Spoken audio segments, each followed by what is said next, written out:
Ahoy, mateys! Welcome to Latin Legion's Action Figure Podcast, live, episode 66. I'm Tony Toy. I'm Psycho Ed. Al. Collectible Fun Matt.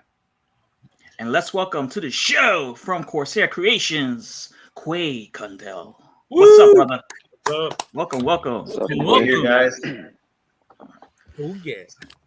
So exciting. So we're going to say real quick, what's up, chat? And then we're going to move on to the game. Quaid, are you ready? I'm ready. All right, we're going to play a quick game, and then we're going to talk Realm of the Black Tide. Dun, dun, dun. You can't tell I'm winking. Wait, you're going to go first. Then I'm going to go to Al, Ed, and Matt. It's a point-based game. It's competitive. The points are real, but they don't matter. Stakes are high. Does loser have to walk the plank? Yes, indeed. There's going to be so many of those today. There's going to be so many of those people. Just sit back and enjoy them. Wait, first question. He is the enemy of Peter Pan. A, Captain Crook. B, Captain One-Eye Willie. Or C, Captain Hook. Mm-hmm. That's a real tough one. I'm going to say Dustin Hoffman, actually. Yeah, very good. Dustin Hoffman is actually Peter Pan's enemy. That's right.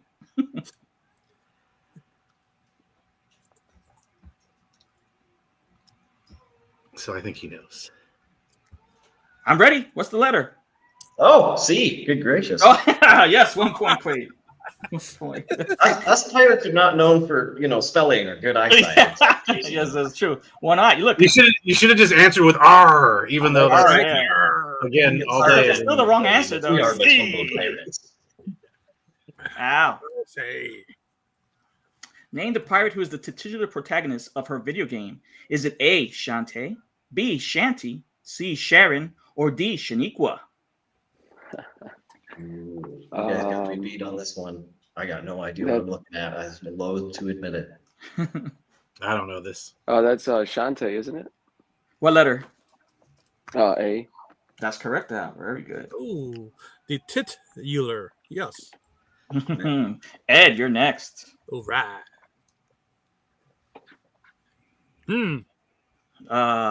Who is the pirate of the Caribbean swashbuckler whose movies are the 16th highest grossing film franchise series? Is it A, Davy Jones, B, Captain Hector Barbarossa, C, Captain Jack Sparrow, or D, Captain Jim Swallows? I mean, the correct answer is C. We're all going to lean towards B. Hey, that's yeah. If you watch the franchise, yes. Hey, Captain Jack Sparrow. All right. He's the best pirate. We all know that. Yeah. And I'm hoping he comes back to make another movie. He's got to be him. Matt, who's the seafaring cereal mascot? Is it A, Captain Brunch, B, Captain Crunch, or C, Captain Dingleberry? It better be C, because if it's not C, then I Well, I think Captain Dingleberry affected your eye there, Quaid. It will make your dingleberries green, but the answer is B, Captain Crunch. Wow, we got a 4-way tie. All right. Damn. All right, back to you, Quaid. Oh, Andy's correcting your spelling because yes, it is technically Captain Crunch. Oh, Thank you. you guys are making this too easy. In The Princess Bride, Wesley winds up being this pirate: Dread Pirate Roberts, B, Lieutenant Ingo Montoya, C, Count Rugen, or D, Prince Humperdinck. Oh, gee, I wonder. I am the Dread Pirate Roberts. That's it. Very good. All right.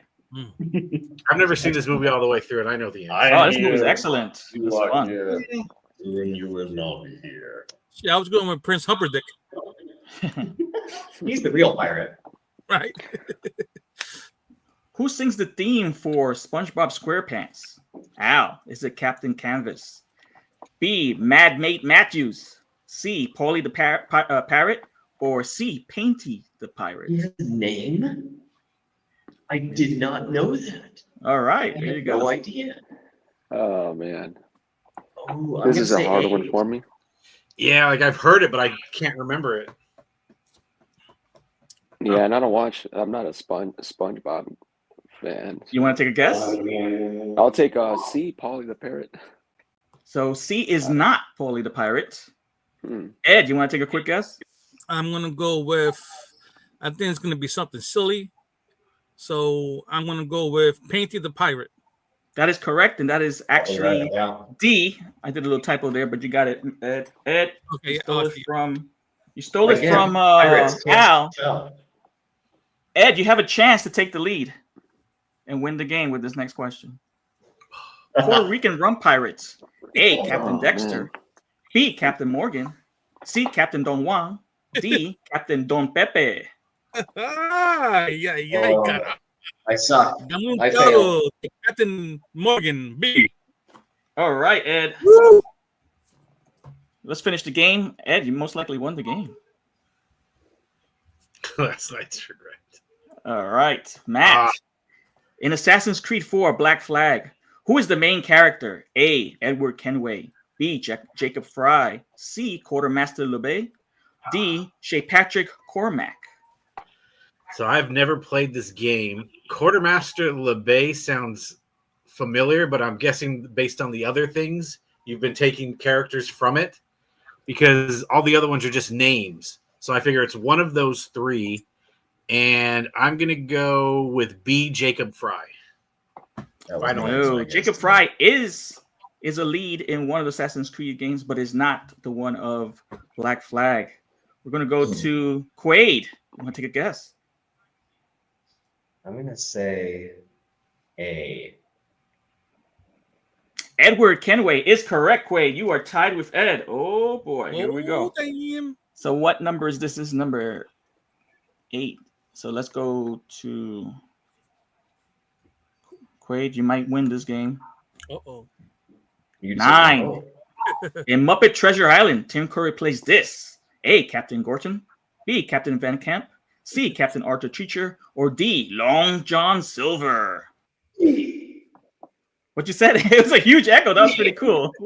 D. Long John Silver. Tim Curry plays himself is what he does, but he just happens to call himself Long John Silver. Yeah, indeed. It's a shame what happened to him, man. Oh. All right, let's He's move a on to favorite, the last man. one. I love him to pieces. Al, I'll give you this one. In Scooby-Doo, Where Are You? The kids and their dog meddle in this captain's affairs. Is it A, Captain Blackbeard, B, Captain Blue Balls, C, Captain Redbeard, D, Oh, Captain man. Sexy Blondebeard? Oh my god. If it's not D, I'm exiting the chat. Yeah. Don't exit the chat, bro. Al, what you got? That's just B. I don't know. I'm taking Captain Redbeard. Yeah. Redbeard, Al, you are correct. All right. That's the final question of our game for this week. All right. And the winner with 4 points is Quaid. Second place, Ed with 3. And Al and Matt are tied. Excellent. Congratulations, Quaid. Sweet. I would figure you know a lot about pirates. You would hope, wouldn't you? Right. It's Quaid. There's something going on in your future's present. What's going on, Quaid? What is this? Wow. Quaid, What's going on? can you tell me a little bit about yourself before we start talking Corsair Creations? Absolutely. I have a fairly, I don't know, I've been a toy fan since I was teeny tiny. My mom got me my first little Transformer, and I was essentially hooked after that. I grew up with most of the Toy Biz era stuff, and I've been fascinated since I was little. Also been making movies with toys for the longest time. I have probably 10 stacks of VHS tapes that are just full of stuffed animals and action figures pretending to be anything other than what they are. So it's been a product that has always given me joy, and it's a world that for as long as I can remember I've wanted to contribute to. And I had no idea that just like there are indie filmmakers, there are also indie toy makers. And Four Horsemen Studios opened a door that I didn't know existed.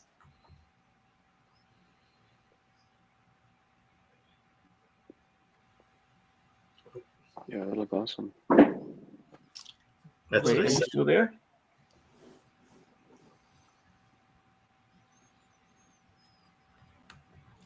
Having technical difficulties. Please So stand by. as Quaid gets Yes. his internet settled, we'll just continue looking through some of the slideshows of some of his characters for Realm of the Black Tide. Yeah, he just has to adjust his eye patch to get the right signal. It's like a mini dish. Freaks Figures loves the undead captain. Awesome. But again, okay.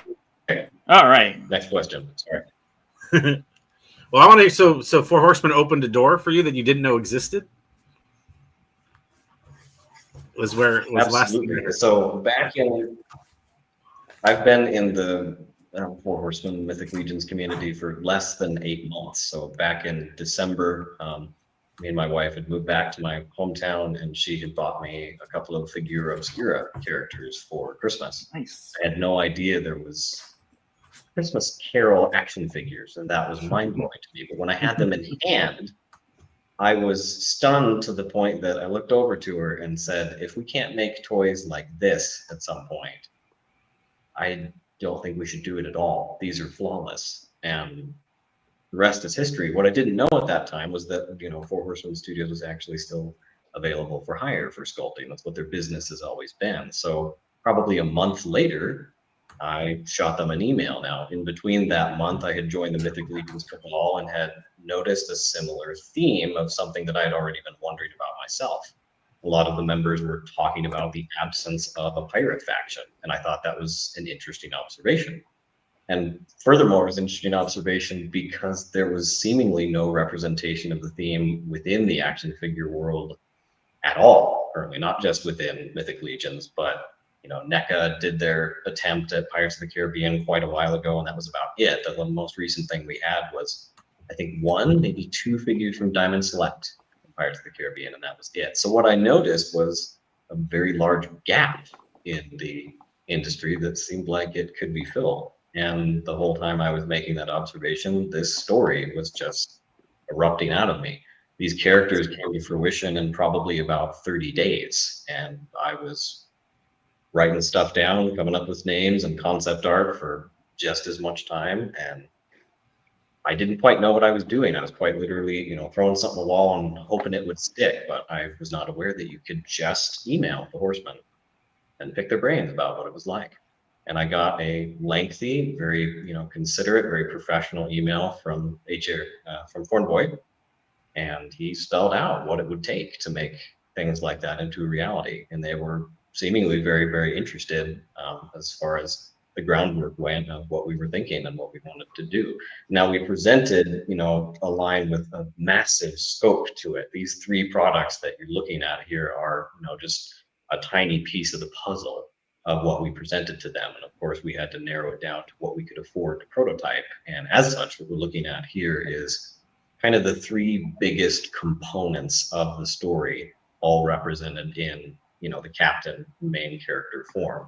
So these are giving everyone a little bit of a taste of what the factions are, what, who comprises of them, and what they're about. So they're each supposed to be very individualistic from each other, even though in order to, save costs on tooling and optimize the ability to make more than one product at a time, these do share some pieces between each other just to make sure that we have as much product out there at once as we can start with. Me and my wife are a very young couple, and we're just starting out. And the fact that we were able to do this by ourselves is kind of a miracle in its own right. And so these things came into being in a very, very short amount of time. And I don't think there's a better company who could have handled it, because they hit the nail on the head with every submission we had for them.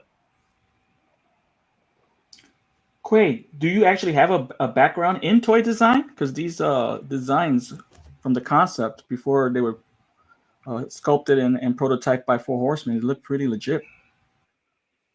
Well, I've spent most of my life kind of drawing my own toy concepts, but I have no official or formal background in toy design, but I've taken, personal note of, I don't, just like anyone else in the community, I don't have a small toy collection. So there's been lots and lots of formulating and observations I've made over how different companies handle different things. And I, of course, have my preferences when it comes to how an action figure works, but functionality and form and aesthetics are all things that are very, very big pieces of the story when it comes to toy making to me. And it's telling a story through a sculpture that you can, project yourself onto and articulate in a fashion that lets you create a world and bring it into reality in such a small form. is something that just fascinated me endlessly. It was more interesting than watching a movie or reading a book. So, there's lots and lots of design inspiration I've had for years about what I would do if I was to make a product of my own. And actually, the original idea for a product line was vastly more complex and unrealistic than what this became. And Four Horsemen Studios just kind of spelled out a standard for what an action figure could be that I had not seen a company attempt previously. So they're, of course, instantly recognizable. You're not going to mistake that for a Marvel Legend, or, you don't even see such artistry in something as complex as a Transformer. So they simplified the construction of what an action figure could be while also opening up other doors for different ways of expression when it came to what that physical item could do for someone in hand. And I absolutely fell in love with that system, that entire way of approaching not just a toy, but an art piece. So it's very, very natural moving from my art style, as rudimentary as it is. I mean, the submissions for the characters were all on graph paper. So it wasn't a huge, overall for getting the submissions in front of them, but they seemed very, very synonymous with where our thinking was headed and what we wanted these characters to be. And every single time that we were able to move forward with a certain character and have the aesthetic progress in the directions we were hoping, they were able to exceed our expectations and get it to an even more realistic presentation than I had submitted originally. It definitely sounds kismet to me. It's phenomenal what you guys have come up with together. So you mentioned that you have you're an artist, but the lore. I read on Instagram you have background on these characters, and you expand on it with other characters that I've read in the Instagram post. Everyone, make sure you look up Quaid on Instagram at Corsair Creations. Quaid, is your story based on your own created lore, or lore that has existed, or actual history, fiction and nonfiction? So when it comes to this particular storyline, the best way I can put it is it's 98%, an original IP. It's story that's constructed between me and my wife, and then it, utilizes, simply just because it's a pirate theme, you're going to see some similar tropes that you observe in big franchises like Pirates of the Caribbean. You'll have, inspiration that comes from those recognizable IPs. But one thing I also have a background in is filmmaking, and as such, screenplay writing. So story construction is something I have a much, much deeper background in. And so creating depthful characters and story arcs that have twists and turns and things that make the world and the character's relationship with it purposeful is something that me and my wife are really, really intentional about this. So one of the things we like about Mythic Legions and everything that comes with the company is this kind of sandbox open world play that the characters are not really anything that they don't have to be what the company tells you they are. And we were attracted to that idea, but we wanted to give fans the option and the opportunity to become as invested in the franchise and what the characters are intended to be, even more so than some other ones. So we've thought through the layers and layers and layers that each character comes with, and their pasts and backstories, and future and present events get intermingled into each other. And the entire storyline is meant to be a continual revolving conflict. So there's, it has a complete arc, but there is always something for the protagonist or the antagonist to be pushed forward in to create another compelling interaction with each other. The figures specifically have all kinds of details all over them that are story relevant. There's not a single piece of sculpting that doesn't play into the story specifically for one reason or another. So it's not just their weapons that are significant, it's every piece of detailing on their belts.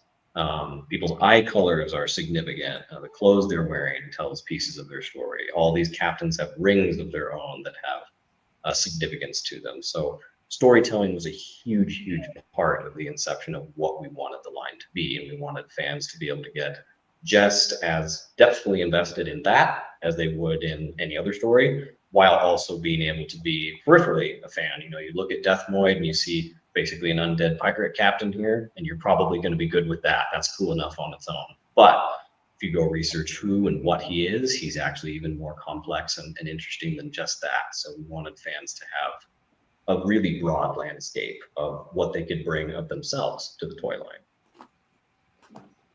Any of you guys have a question before we ask Quaid a question from the chat? Let's go with the chat. Yeah, I have a question. Go ahead, Jed. No, I'm good. Yeah. Go ahead, Al. How many characters are the initial starting point? For Wave 1, we have the 3 captain characters that are coming out. So we've got 3 different molds for each of the 3 main factions that we decided were the most compelling concepts to lead with. Conceptually, there are, I can't go into detail, but there's well more than that in the works. Cool. I do have a question. They look awesome, man. You were talking about storytelling. Are you going to create a story? Are you going to create like a mini comic for these figures? Absolutely. So we have multiple plans when it comes to getting the story in front of people. So reading a little blurb on Instagram is not the most accessible way to get to it. So right now we're still in the middle of developing, everything that the marketing campaign will be. So one thing that's coming is a website of its own where people are going to be able to read blog posts and things that are getting the story in, serialized format in front of people to just digest on their own. It will also be available. I'm trying to remember, we have a lot of irons in the fire. There will also be an audiobook actually presented on YouTube where people can listen to the story if they would like. Nice. Okay. The book content, so everybody's characters and histories and bios and all of the context that's gone into this world building, that's already written. We're still working on we're hoping to be a chapter book. How we're going to get that into the hands of fans, we're still developing on. But right now, we have all of the story content that's within present tense in the chapter book is ready to be read for people. And so we're still working on getting a platform to get that out there. So even just now, the early phases, you can read any of the story content that's going to keep trickling out leading up to Legion's Con in the Realms of the Black Tide Corsairs Facebook group. And you can also see it on the Facebook page as well. So things will get revealed intermittently the closer and closer we get to November. Where could we get this information for the story? You said is it available now? What's available now is the bios that have been released with the captains. So there's lots more to come. And all those platforms I just mentioned is where those are going to be available. So there'll probably be weekly installments on the Facebook page and in the Facebook group for anybody who's looking while we're building the website. And it'll be under Corsair Creations or? Yes, it'll be on the Corsair Creations Facebook page, and it will also be in the Realms of the Black Tide Corsairs Facebook group. And that's where people are able to join. That's our version of the Mythic Legions Cabal, and that's kind of been growing as the days have progressed. We've gotten some really good questions in that group already. Yeah, we'll have links to that in our description later on YouTube. Awesome. I did have one question. I had one question here. I was going through and I was checking out the bios and I joined the group. Am I right in saying that Captain Charybdis is the main character? He's the hero of the story. I mean, that's pretty much a fair assessment. That's how this Captain Charybdis 100% views himself as the main character. But each of these captains actually have an equal role in the story, and you follow each one as the story progresses for an equal amount of story content. Alistair is our main hero. He's our main protagonist, and he's the one that we're rooting for to kind of resolve the conflict. But each of our villains have a very specific and very singular reason for pursuing the end that they are. And there was a very intentional juxtaposition between our hero character and our villain characters, and the fact that both of our villains have kind of a predetermined destiny that they feel they're either rewriting or defining themselves all over again. So they have a trajectory. They have a goal that they, Charybdis and Deathmoid know exactly where they're headed. They know exactly what they want. Whereas Alistair is a little bit more conflicted and a little bit more pliable, rather like water. And so he is coming into his own. And even though he's the seasoned captain, he has this depth to him. He has a longing for something that's more than piracy. And yet he can never quite come to the end of himself to believe he's worthy of that.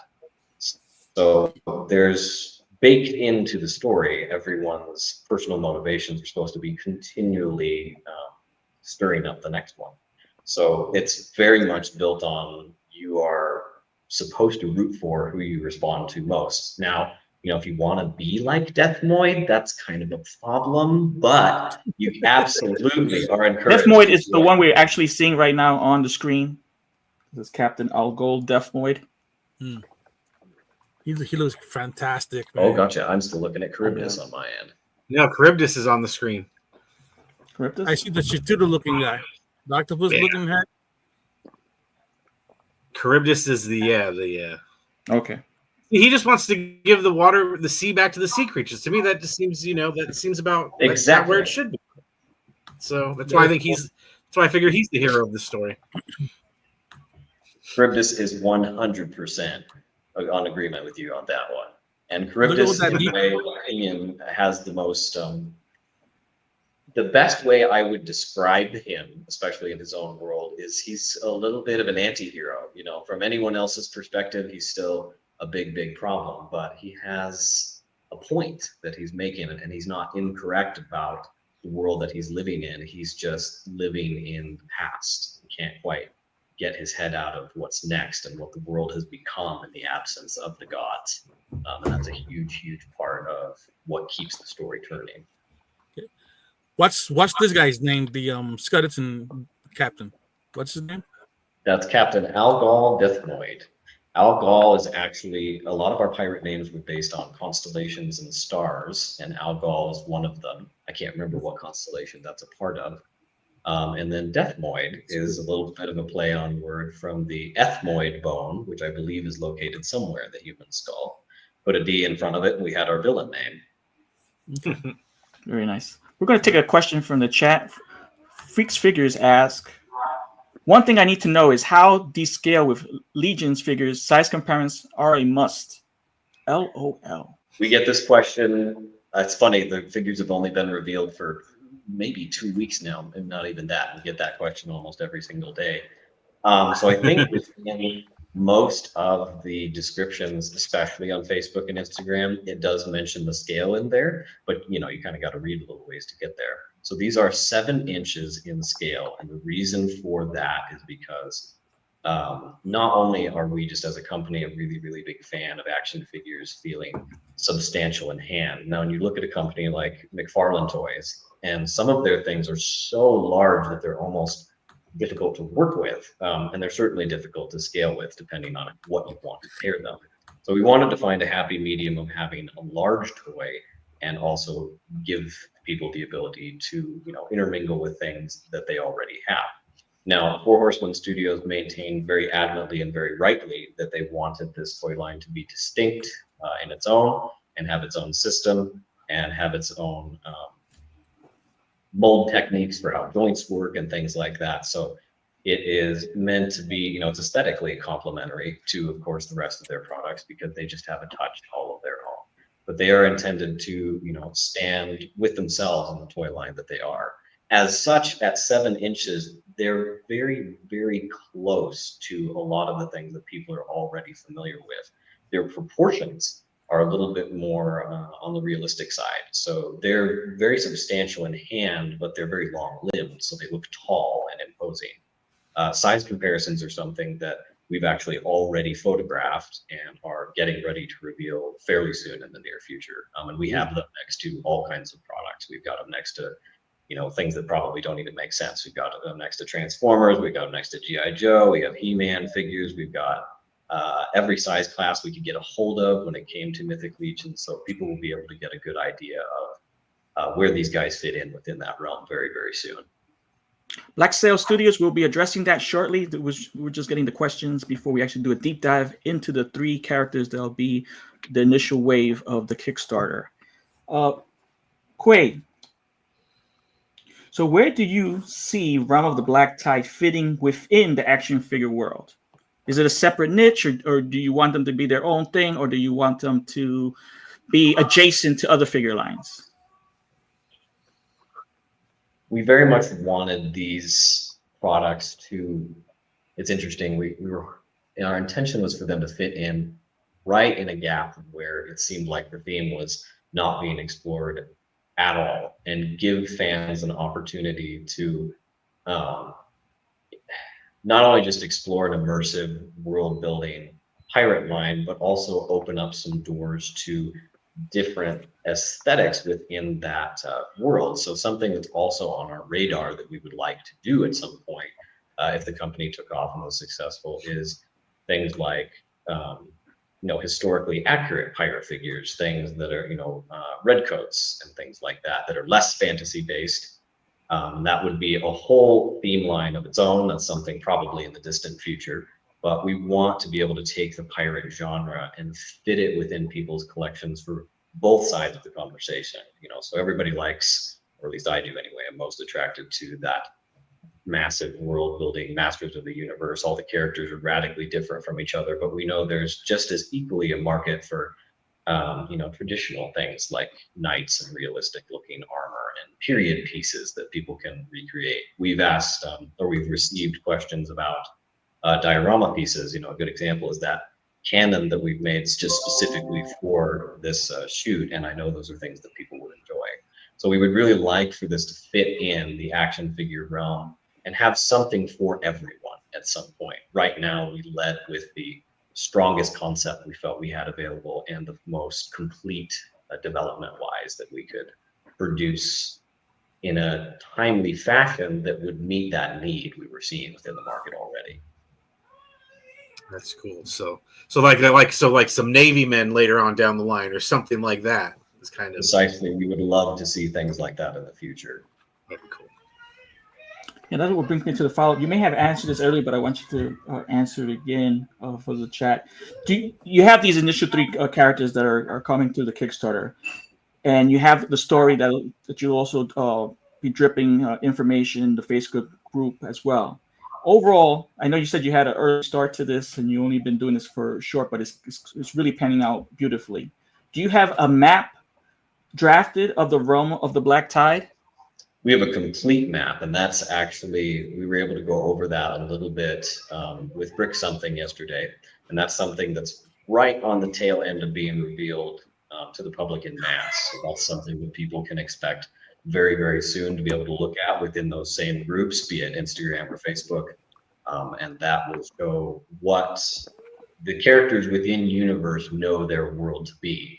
So it's an expansive world, and as such, what that map features is just one piece of what's to come. And right now, what that map features is kind of the core three islands where everyone originates and hails from, and where most of the conflict for this current story resides. But the intention is that there are blank spaces in that map that can be filled in so that other factions and other characters can be brought into the story.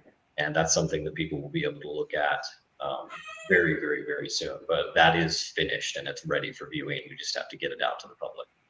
Phenomenal. So Quaid, let's take a deeper dive. Let's not keep everybody waiting, but let's actually talk more about these individual characters released for the first wave of the Kickstarter Realm of the Black Tide. Let's start with. Fantastic, man. Damn. Go ahead, Quaid. This is Captain Alistair Morningstar, and he is our main hero character, as much as a pirate can be a hero. And that's actually Alistair's core conflict as a character. He feels called to something a little bit larger than himself, but can never quite nail down what. So visually, we had some markers that we wanted to have on this figure that were recognizable, as he appears as what you would almost expect from a high fantasy pirate to signal an appearance. And yet he has these details that are meant to draw you in and kind of ask questions about who he is. The fact that he has no hat is significant to his character. He only wears a bandana because he's a fairly imposing character, but he's also fairly humble, and he doesn't wear his piracy like a badge like the rest of his crewmates do. So, one of the only pieces of kind of opulence he carries is the rings on his fingers, There are things that he's picked up over the past that even his crewmates don't know why he carries. All of his weapons are either passed down from someone else, or he's found on an adventure that perhaps even the crewmates he's serving with now were not present for. But the biggest piece of significance when it comes to, not only what makes him a fun toy, but brings him into that hero arc is the Eye of the Storm that he has, which is both represented in the glowing blue eye that he possesses on the right side and the glowing blue sword, which go hand in hand, and they're a source of power that Alistair himself doesn't even quite know how to wield yet, and it's bestowed upon him by this force that's kept drawing him closer and closer to it. And so he's having to learn what to do with this. He's having to redefine who he is. And more to the point, we wanted just a highly adept, really, really fun pirate action figure to handle without being, well, we didn't want a repeat of Jack Sparrow. We wanted him to be himself. So he has some tropes that you do expect from the pirate captain. He's got some bulk to him. He's got a trench coat that really fills out his proportions. And he has one of our favorite design motifs for him was the big sleeves on the end, which were actually so large in the original cast for the sculpt that we had to dial it back just a little bit because it was too much. But when it comes to things like his articulation, it was very, very important that he be, adept at posing the way you would expect something from Four Horsemen anyway, while also pushing some boundaries of what we want this figure line to be independent from its own. So the way the articulation works is not the same as Mythic Legions, but you're intended to be able to get the same range that you would expect from something like a basic Legion builder. There's some surprises in there that people will be able to get a good look at, especially when we have some turnarounds of the figure disassembled as much as a paint master can be disassembled, because what you're looking at right now are of course still prototypes, so they do not articulate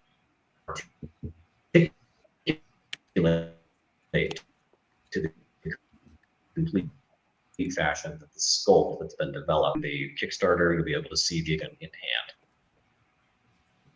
hand. Quaid, I see that the sword, the design, you said that every factor, every component from the sleeves that you just talked about means something. Are those sigils on the sword design? The sword.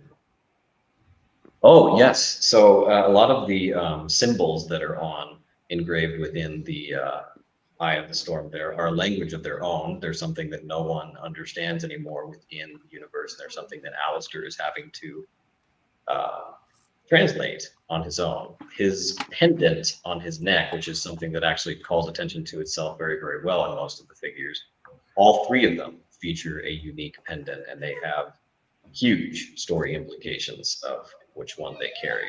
Alistair's in particular, there's a character arc to him that I actually can't go into right now because it hasn't been revealed yet, but there's massive implications to what he's carrying on his neck there, and it's an important detail to all three of our figures. Is that I have a pendant question. an Okay. anchor and scales on it? That's correct, yes. Are you gonna make like a blank body, like army builder, like with like paint apps and more affordable for army building? We would love to see something like that in the future. So Alistair here, of course, is intended to be, kind of your, for lack of a better term, flagship pirate character. And so we would like to see something like, a basic pirate buck that lets people get in at more of a ground level and lets you build up a crew in customizable ways. Something that was really, really fun that I think Legions did was, of course, that undead zombie builder, which folks got a lot of fun out of. And so we would love to see a product like that in the future. Currently, we don't have that, developed near as far as some individual characters that we've got in the story. But that's something that we think is really, really important within building a landscape for an action figure line. And it's something that I know the Horsemen would love to attack if given the opportunity. Before we go more in detail in regards to the weapons and accessories that are included, I have a couple of questions. If you're able to answer them, feel free. If not, we'll just let them know. Andy the Collector asks, do they pop and swap like legions? So this is another question we get very, very commonly. And so the best answer I can give to that one is kind of the same before when it came to the engineering. Four Horsemen as a studio is very, very protective and very, very adamant that their building system that they have for their line remains theirs. That's a brilliance on their part that they've established for their company and what makes their product what it is. So collectors, when they have a toy in hand, once it's yours, you're able to do to it exactly whatever you'd like. But functionally, these are not intended to be pop and swap compatible with any other line other than themselves. So when it comes to other products within this toy line, we have engineered things to at least be able to be proportionally utilized within other sculpts to, optimize the budget when it comes to making sure that you have more figures coming later.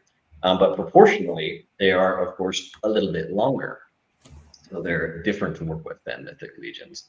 But it is mostly due to the fact that we wanted to make sure both toy lines were distinct. So they obviously look related because we have the same wonderful talents behind them that are bringing them to life. But this toy line is intended to be singular to itself as far as compatibility goes. Perfectly answered, Quaid. This one might be a question we might not be able to answer, but how much will they cost? Papa Sans Santos Rivera asks. Asking the real questions. So this is something that we are still in talks with the studio. So one of the reasons that there is not a Kickstarter landing page to look at right at the moment is because we have a lot of conversations to still have with the studio about what funding goals are going to look like, what it's going to take for not only a realistic production time, but what numbers are required to bring these characters to life and get them into people's hands, and get them into people's hands in the most affordable way possible. We do not want these to cross an unrealistic threshold of what collectors are able to give to a campaign like this. And right now, there are so many, the action figure industry is so very, very saturated with so many cool options for people to look at that we don't really want to overwhelm people, which is not only why the toy line is as small as it is to start off with, for people to dip their toes into the water and decide whether they're interested in where this toy line is heading as is, but to just give people a small taste of the landscape of what's coming. So part of the reason that all of this imagery is out now is so that people and collectors can get a good, solid idea of what's coming without having a Kickstarter campaign thrown on them at a time that doesn't quite make any sense. So we want to make sure the timing is correct and make sure that fans have all of the information possible before making a decision to jump on the campaign. But that is something that's our top priority currently, is to be able to get that information to people. And so we're going back and forth in emails with Four Horsemen Studios to get that information when we can. So are we to understand that from once you gave them the drafts and hired them, they're actually working hand in hand with you through the whole process, not just Absolutely. the prototypes?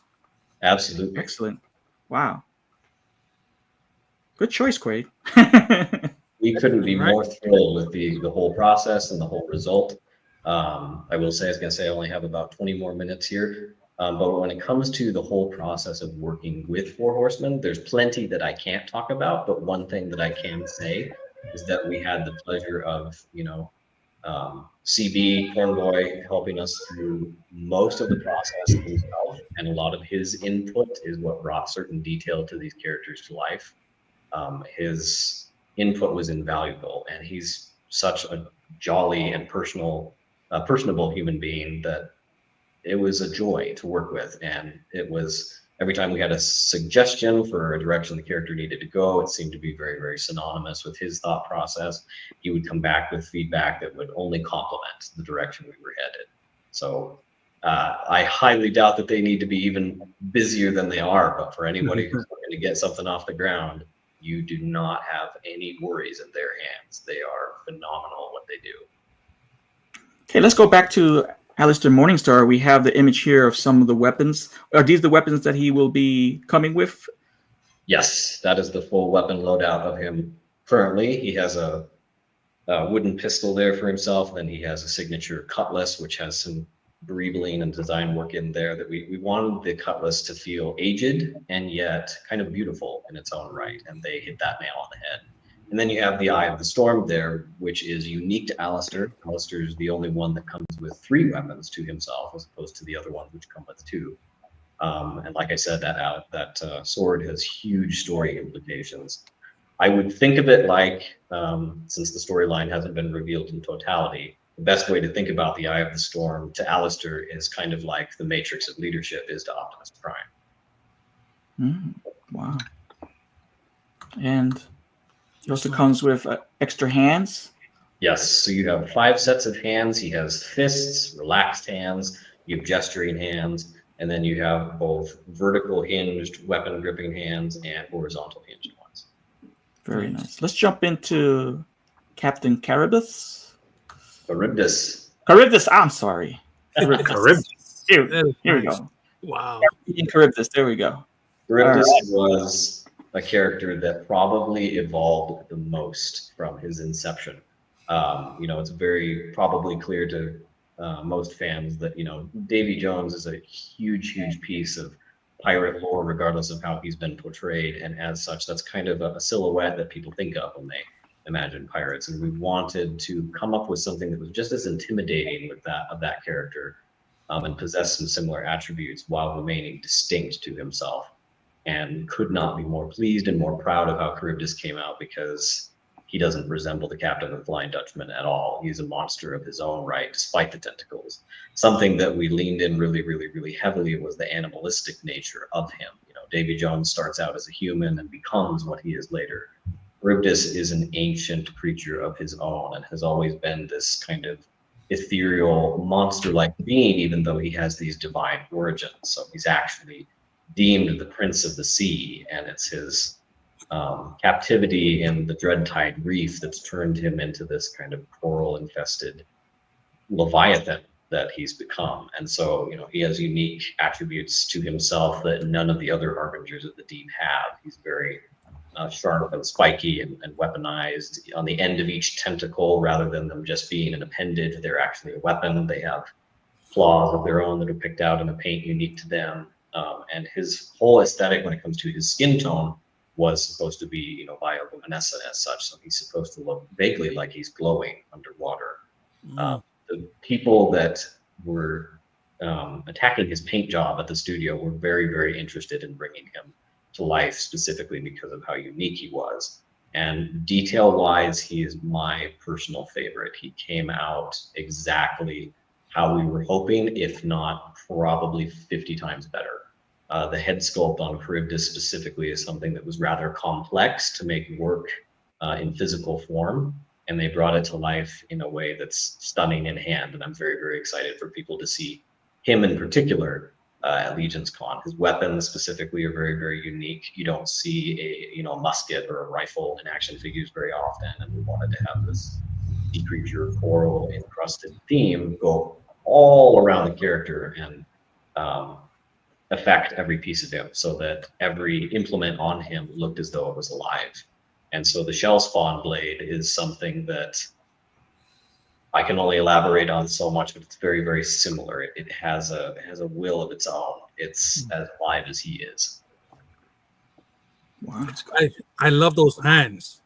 Yeah, They're so cool, aren't they? They detail on got the hand. ups down pat, and that was something that we had in real early design phase. We wanted his hands to look, you don't want him touching you. It looks uncomfortable, and he's stunning to look at. The hands are one of my favorite details. It's triggering my trypophobia. Absolutely, that's absolutely what's going on. Let's talk about his loadout. So he has His weaponry. Each character should have the same amount of hands between them. So they got those 5 sets, and then you've got the gripping, gesturing, relaxed hands, and then you have, of course, the fists and the vertical and horizontal hinged hands. So each character should have the same option when it comes to gripping loadout. And then when his weapons come into play, they actually have storage in every piece of his body. So that giant scabbard on the back is what Nice. holds the shell spawn blade and the Coral musket there is also able to be attached to the back of the scabbard there. So everyone's weapons have somewhere to go on their body. Yeah, I love the barnacles and everything. Oh, man. The weather Yeah. is perfect. Algae, yeah, it's beautiful. It looks like he has little barnacle knives on his belt. Absolutely. The belts are a really, really key piece of the storytelling when it comes to who each character is, and there's details within even just these photos here that there's so much that you can see even underneath those coats that hasn't been revealed yet. So there's objects on each character's belt that when it comes to the YouTube turnarounds of the prototypes themselves, you'll be able to see more of those details. So there's objects that are significant to each character present on the belt details. That algae. There's a ton of sculpting just beneath all the paint apps. Absolutely. It's gorgeous, wonderfully crisp detail. There's things that are so, the finite minutia to the sculpt when it comes to him is you could spend an entire afternoon just looking at him with how much detail there is. And let's talk about this gentleman. That is awesome. Should we even call him a gentleman? There's nothing gentlemanly about that. There's nothing nice about this guy. He will sweetly drown you. So Captain Algol Deathmoid is actually the character that's gotten the most amount of attention and feedback online. And I think the reason for that is he's so instantly recognizable as what he is. There's not very many people that aren't going to be interested in an undead pirate. And just that as a concept of its own is something that people are very, very responsive to. What I think is most unique about Algol is a lot of the design direction that we offered to the studio about his head sculpt was very, very specific. So like I mentioned before, these characters are intended to be utilized however fans would like. But Algol is something unique because we use the phrase neither living nor dead, which is translated literally in that world. So it's not that he's someone that existed before and has been turned into, this dead being. He's almost a demigod. He's come out of the ether of this absence of the gods of the Black Tide and is kind of this equilibrium, this self-imposed sense of balance of where, death used to reside. Now there's this personification in him. So he's a being all of his own. He's not just a skeleton. He's kind of this void light that's coerced into a being himself. And so the sculpt to his eyes and his mouth, we wanted a very frightening, very humanistic quality to the brow bone and the cheeks and the silhouette that you would get on the side. He's this very, very interesting mix of something living and dead because he is both and also neither. So he's meant to be, there's huge implications as to what he is and what the perished mean as a race. They're very alien in nature, rather having been dead people before. But we want people to be able to play with the toys like that. If that's how they want to utilize those characters, then they are recognizable and easy to implement just like that. One of my favorite details on Deathmoid is all of the armor that was not as heavily present in his original concepts that through further and further development, that silver gunmetal tone came out and we were able to implement it in lots of different ways all over him, including that armored rib cage, which is an overlay and is something that brings out a lot of detail to him uniquely. Yeah, Twizzler agrees. The ribcage peeking through is cool. Oh yeah. I like the hat comes off. That's cool. Absolutely. That thing is the hat is really, really cool in person. It's amazing. The hat specifically is actually compatible with both Deathmoid and Alistair. It'll fit on both head sculpts. Oh, that's cool. That is awesome. Let's talk about these weapons. Yes, absolutely. When it comes to Deathmoid's weapon loadout, he has this really, really, really cool pistol that's very, very exaggerated in hand. It looks aggressive when it's pointed at another character. And it's supposed to have this, bone detail integrated to it. It looks like a functional weapon, but it also looks like, it's been pieced together from something that existed once before. And the blade that he utilizes is not only is it enormous, which is why the scabbard on his back resembles that of a coffin, but it is something that he has forged himself. You know, it's a weapon that's made out of his own will, and as such, it has implications that the other weapons, the other characters possess, don't. So it's extremely the best way to describe the Marrow Strike is it also has a will of its own, and it's something that it functions not just as a blade, but it's kind of an opposing force that's an extension of Algal's will. Yeah, that's a huge sheath. Yes.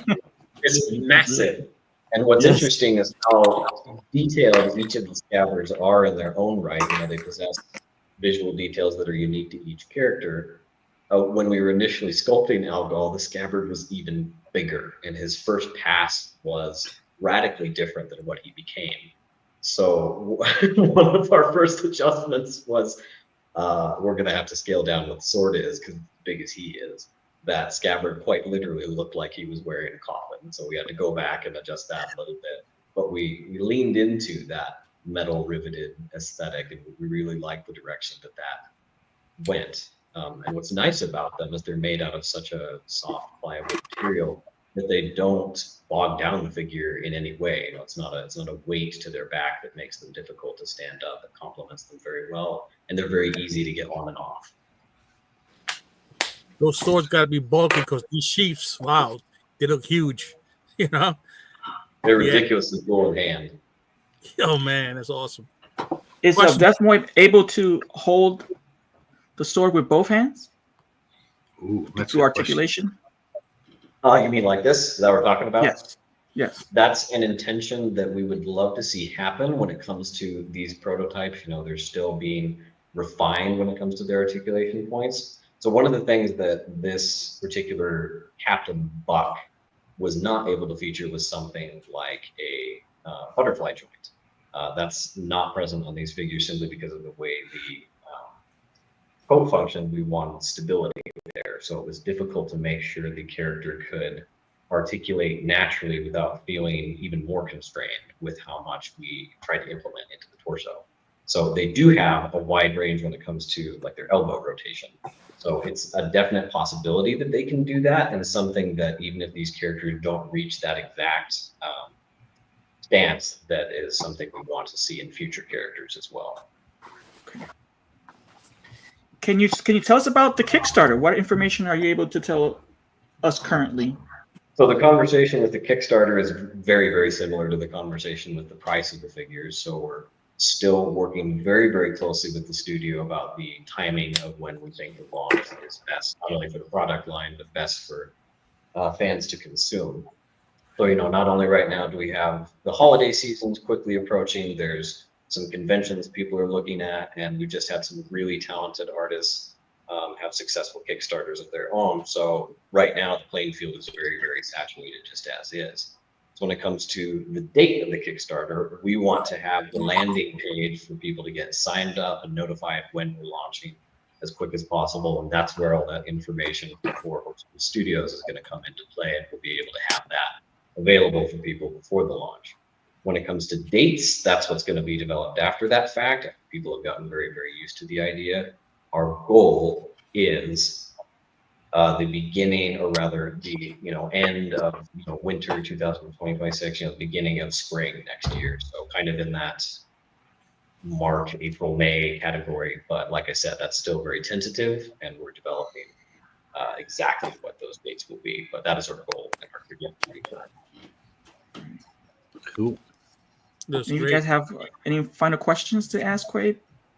Yeah, I got a question. When it comes to, let's say, just the weapons alone, because I was looking at the weapons and it has some great stuff in it. Of course. Were you working with the horsemen? Like, was that your vision, or did they kind of like put that together for you? There's so many elements. It was almost a 50-50 balance of, well, I suppose that's probably a little bit of exaggeration, but like I said, the synergy between the thought process of what we wanted each character to be was really, really easy to work with when it came to when Corn Boy would offer some input, and that input was never phrased in a way that seemed as though it was trying to steer the ship, so to speak. It was very, very natural. But specifically when it comes to their weapons, they are very, very close to the original design sketches and submissions that me and my wife presented to them. They were depthfully, or rather the depth and intricacy to the wear to each of the swords and some of the detail that we were already suggesting, they got enhanced as they brought on. So we already had, bone features when it came to the marrow strike, and they were able to kind of delineate those in a realistic fashion that made that weapon what it is. The marrow strike specifically is very, very, very close to that original submission, and so is the Eye of the Storm. The Eye of the Storm changed very, very little. I think it's Charybdis's blade, the shell spawn, that transformed just a little bit more, and the coral musket as well, after it got in the hands of the horsemen, and they had some input of how to make them proportionally very, very accurate. Awesome. Well, Quaid, I'm gonna be having my eyes looking for these on the Kickstarter, because I'm all in on this. I'm so glad that you guys are excited. We've had such wonderful feedback and wonderful responses, and just over the course of the last 7 days, I've met such fantastic people that are very, very excited to get in on the ground in on this. And we're ecstatic to share some of the ambitions we have for the rest of the line, because like I've hinted towards before, there's lots and lots of story content still coming out. There's lots and lots to talk about. Awesome. We have tons and tons leading up to Legion's Con, where we'll be able to meet people in person and give people an even deeper dive to what we want to see this line become. Because like I said, we have 40 to 50 plus conceptualized characters that we would love to bring into reality if this line took off. Before I ask you a couple more questions, let's shout out your wife. Absolutely. Yes. My wife's name is Abigail, and she is 100%. She deserves just as much credit as I do when it comes to the inception of this line. It would not exist without her input and her hard work. And she's invested just as much time and energy into these characters in this world as I have. And she's half the reason that the story content is going to be as concise and well written as is. We're both writers by nature, but she has just a knack when it comes to putting together storylines. And she's a book girl, so there's almost nothing she hasn't read. So she's pivotal, and she's a very, very key player, and someone that deserves a lot of thanks when it comes to what this line is. That's awesome.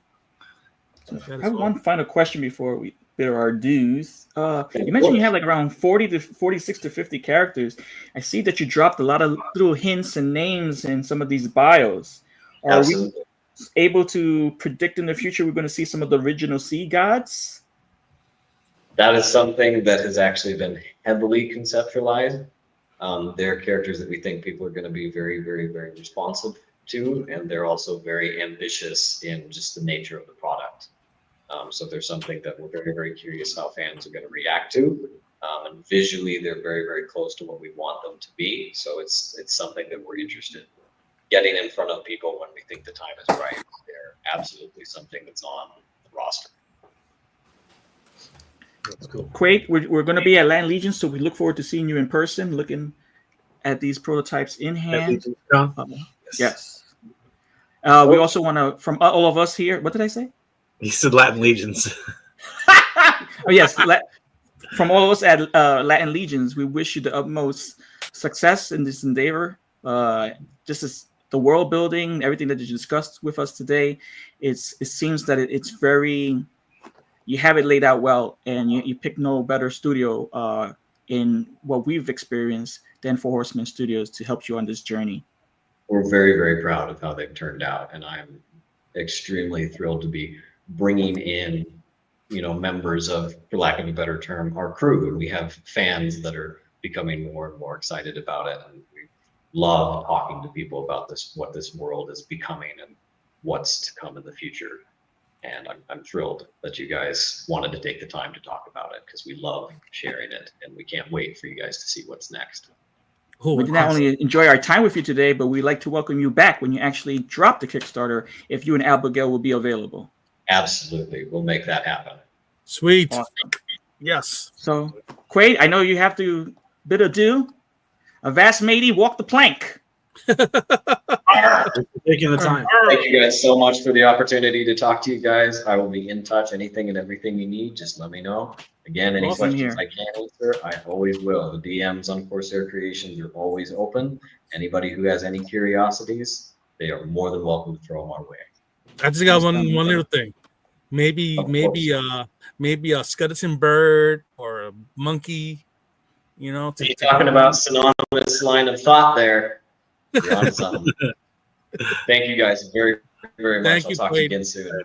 Thank you, Quaid. Thanks, Quaid. Thanks, Quaid. That was awesome, man. Oh yeah. All right, guys. Phenomenal Yeah. reveal here with Quaid. Excellent. Outstanding young man. Excuse me. Outstanding young man, and his presentation was phenomenal. I am truly interested, and I agree with him. The market's kind of saturated with all these action figures to actually think about not dropping it right away and just building it and actually having from the initial wave 3 characters, which are outstanding to choose from and not be overwhelmed. I think it's a phenomenal idea. So I'm really looking forward to all the information as it comes out on his Facebook page, as well as when the Kickstarter drops. What you guys think about that, brothers? Man, I am in, bro. Look at that algae, those barnacles. Oh man, it looks, and all that detail. Look at that. Yeah, I like this. Look at that. Look at those barnacles on his sleeves, on his pauldrons there, on his shoulders, his knees. The details on those. Looks really good. The algae, there's so much detail in them. Yeah, and the hands. He's got those suction hands. Yeah, I love the hands are so cool. Yeah, looks good, man. And these are good to start with because you can really have, especially like Captain Charybdis and the undead Aggle, is that you could just put them anywhere. You know, even if you just got those two figures, you could bounce them in anywhere because they're creatures. They don't necessarily have to proportion or scale. Like, it's a good way to start because anyone could just get these. And if you just had these, even these 3, like, you know, that'd be good. And then if you really, really like them and you want to, then you can, start picking up, you know, make your crews and all that kind of stuff. But I mean, I think even if you just want to dip your toe, because, you know, loving all the water references, right? This is a great start. A great way to dip your toe in. You can put them in savages with their fishmen. Yeah. You know, you can put them in. That particularly doesn't matter if it's 7-inch or nothing because those fish creatures are actually smaller, so you could actually work with that very nice. Yeah, so even if you're not, those sorts are big. All in, like these figures are they'd be cool just to to have. Yeah, and you can put them in other places. Yep. And that's a nice touch that the hat is actually removable, and he said that you could actually put it on Alistair, fits on Alistair. I like the gun holsters also. They look nice. That's another aspect where all the weapons have their own sheaths or holsters to put them in. So you don't have weapons on the side that you may lose. So it's pretty well thought out. And there's so much more to see in these. Like he said, like the coat's like kind of covering, stuff up. Like like when they actually break these down and I think there's a lot of room for excitement there. When he said they did all the different size comparisons with all the different lines. Like, so when Four Horsemen Studio says they're for hire. Yeah, right. They're working with him. Yeah, they're working with him throughout the whole shebang bang.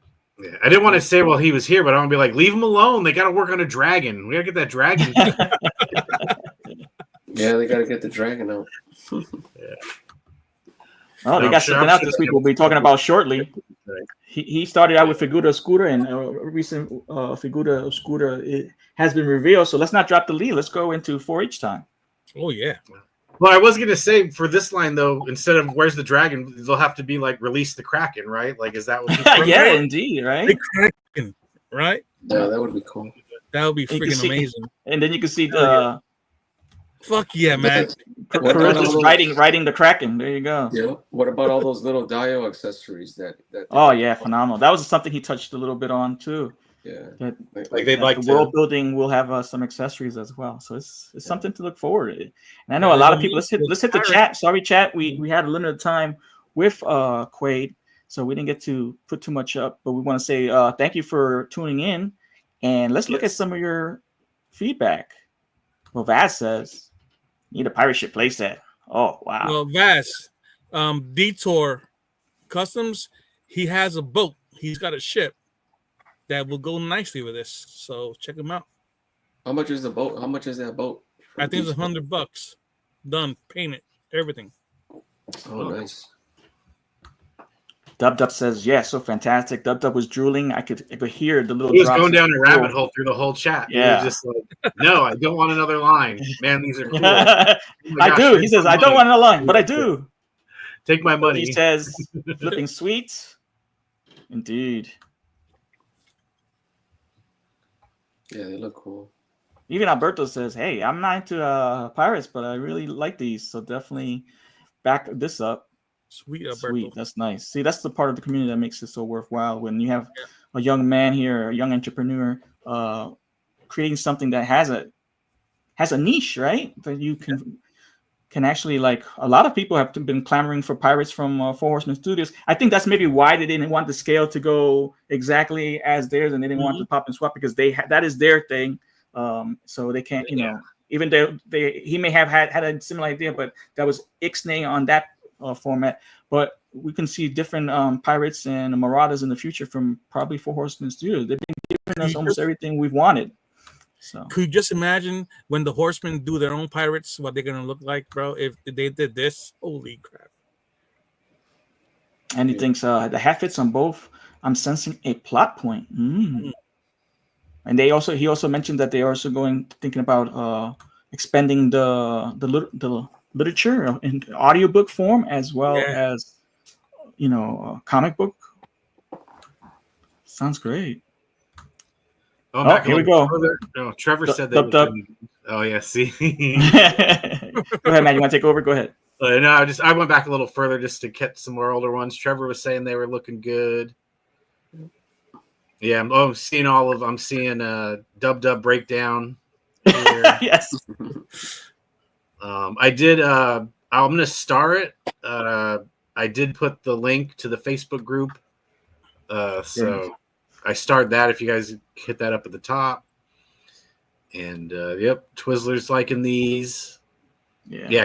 He's liking this. Actually, was in response to I believe Captain Charybdis. But yeah, he's my favorite. Well, that might have been the. So we could look at that a little bit further right here. Hold on. Yeah. So everyone's liking it. He is awesome, man. Look at those eyes, dude.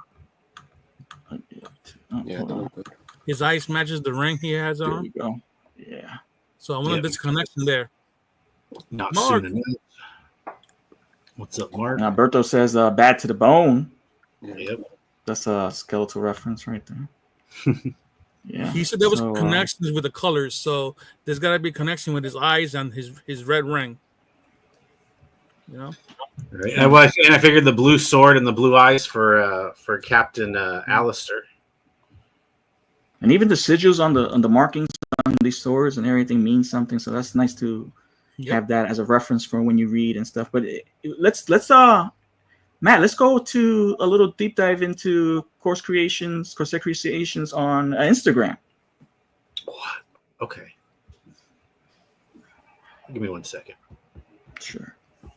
I have it handy. So at Corsair Creations on Instagram, make sure you go take a look. He has pertinent info there about these 3 characters, little bios on them as well. And then we'll move into 4-H time. I would go, like I said, the bios are, they're short, but they give you like a good amount. They give you some good detail, kind of let you know where all these stand, and they're worth giving a little check out. And some name dropping of possible future characters. It's pretty cool. Yeah. Each of the swords has a particular name. They're named swords. What is it? Charybdis has the shell spawn blade. So. Yeah, so there's a lot of information there as well on Facebook. Yeah, to get there. Oh, yep. Going to have a video there on Brick. So we're still working on the landing page. So there he says, the landing page you're going to have. So sign up to get your notifications. Yeah. So here's their post they have for. Yeah. See, so it's a little. Like I said, it's not a long, little bio there for these guys. You see, he's lurked the phantoms of the dread tide reef for a millennia, scoring the depths at the signs of the return of, how you pronounce this, Starozoa, the original god of the sea. So, like he said, where's our Starozoa? Oh, he says that's something that's very planned out conceptually. So that's exciting. And Marauders, you got Marauders that have taken. So, get some builder Marauders. That'd be cool. That'd be dope. Yeah. There's so much things you can go with this. Yeah. And I think, wow. There's been one-offs. Like Super 7 did one of their own pirates. Mezco did Captain Ahab, I think. And prior to that, it was NECA with the Pirates of the Caribbean line for the 112 scale. So we really haven't had pirates come our ways in a long time. So this is filling a niche that people have been clamoring for. We had to ask about werewolves. We're getting werewolves. So everything is falling into place. There's something for everybody. And I mean, come on, man. It's nice. You have options, everybody. You have options. You might not have the money, all the money in the world, but at least you have options. Shiver my timbers. It's true. Yeah. All right. Let's go to 4-H time. Let's. Something fell in New Jersey this past weekend. Something was found. So a new Figura Obscura dropped this past Saturday. Is on the boat.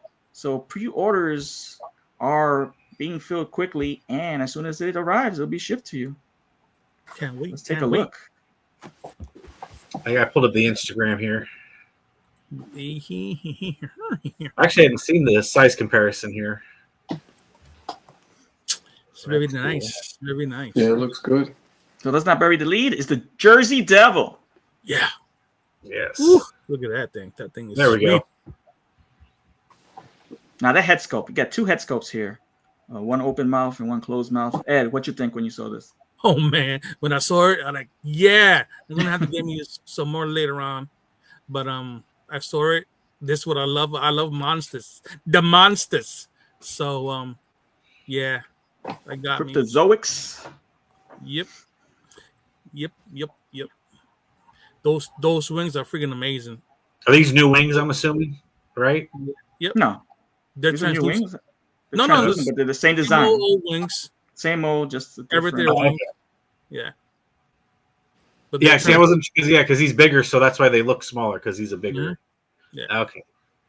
I haven't had a chance to watch any reviews, so I'm blind. It's got double jointed knees. There you go. Those legs are new because they're furry legs. Oh, those are cool. Yeah. Yeah, this is my first deep dive into it too. It comes with a stand. That's pretty neat. Yeah. Look at that bone weaponry there. Those are all his prey or his victims. I love the way they made like the shoulder piece toward the neck. Yeah, that looks good. I would have liked like that fur-looking center going down from the middle of his chest. Oh, the chest, yeah, like a wolf, almost like the wolf. But I assume it's based on the artwork from the original Jersey Devil. So, but that would have been cool. That's something that maybe some people can customize too, like getting that trail, like almost going away to the. What they call that little part in the tummy area where you got your little hairs? What they call that? Your navel? The tread? What do they call that? They call it something. Anybody in the chat know what I'm talking about? Happy Trail? Happy Trail. There you go. Well, look, even Chris was laughing at that joke. There he is. Look at that. He was like, ah! Oh crap! I can hear the laugh. Did any of you guys pick it up? I got my order in. I got my order in. I did not order it. Maybe next week when I watch a video and get hyped, but I don't know. I'm not really up until like a year. If I'm like, I keep it 100 here. Like up until like a year ago, I'd never even heard of the word like cryptids. So like they're not something that I'm really into to begin with. And there's this right now doesn't hit for me. It just because it's not something I'm really that into. I usually end up getting the figures because of all the accessories. This one doesn't really come with a lot of accessories, but that's cool because if you just want the parts, Yeah, a lot of parts. And also I am buying a new AC unit, so it's kind of like it doesn't thrill me enough to like I already got to spend all this other money, and then I'm sure there's going to be something else we're going to have to order next month. So it's kind of like I might sit back and wait on this again, just only because I'm not really that big of a cryptids person anyway. I don't know anything about the Jersey Devil.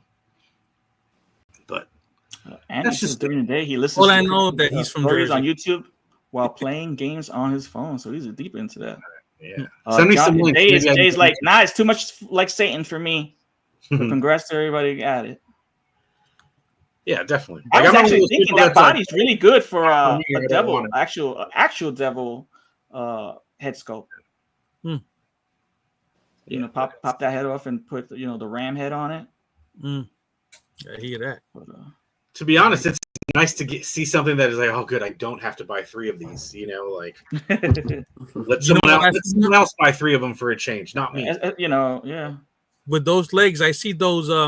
They can make those figures. Those. Did you ever see Percy Jackson? Oh, that's a series. But I'm aware of it. Yeah, they can make a goat dude now with those legs, right? You can make your chupacabras with that one. Yeah. Chupacabra time. Yeah, man. I can't wait to see the chupacabra. I think Loose Collector is making one? Yeah. Think so. Like I said, I could watch Dark Lairs review, later this week and be like, oh, F it, I'm getting 2. You're gonna get enabled and buy them. Yeah. Well, I always like to keep not watch it. Just gonna Did you get one, Tony? Yeah, I wanted to get 2, but I gotta admit, it's getting harder and harder to spread the funds across. Every month there's something coming out, so you have to really, either go all in on Four Horsemen Studios, umbrella of figures, or you do cherry pick, or you just go with Mythic Legions, or you go with Cosmic Legions, you go for Figura Oscura, because there's a ton of stuff coming out, and I have to pick and choose. So I like the design, so I went in, but it's a story to be told. There's a lot of stuff coming out, and I agree with Quaid. The market is very saturated with new ideas. It is phenomenal that we have that at this day and age where companies are available, such as Four Horsemen Studios, to design and help you move forward with your your future endeavors and goals with a toy line. But we, as collectors, are at a point where we have to say, do I have enough funds to support this? Are these calling to me that I want to go all in, or I'm going to cherry pick? So there's a lot of questions as a toy collector that you face when you have so many options, and I did go in on this, but I wanted to, but I couldn't manage to. So, one is good enough, and it's going to be, like they said, it's going to arrive shortly. It's so we should have it in hand sometime, in the upcoming months.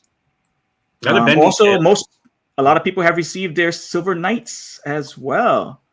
So that's something cool that just arrived as well. So it almost seems like something comes in and something goes up for order. Something comes in, something comes up for order. Well, so we got a revolving door, and I'm all for it. But yeah, you definitely have to pick and choose what's good for you. Oh, look at that! Hold on, Alberto says pick and choose, and all is good. All right, there you go.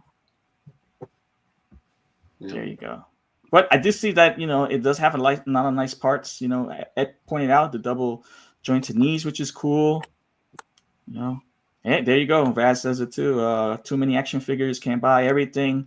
Need to make decisions, smart decisions. That's true. Yep.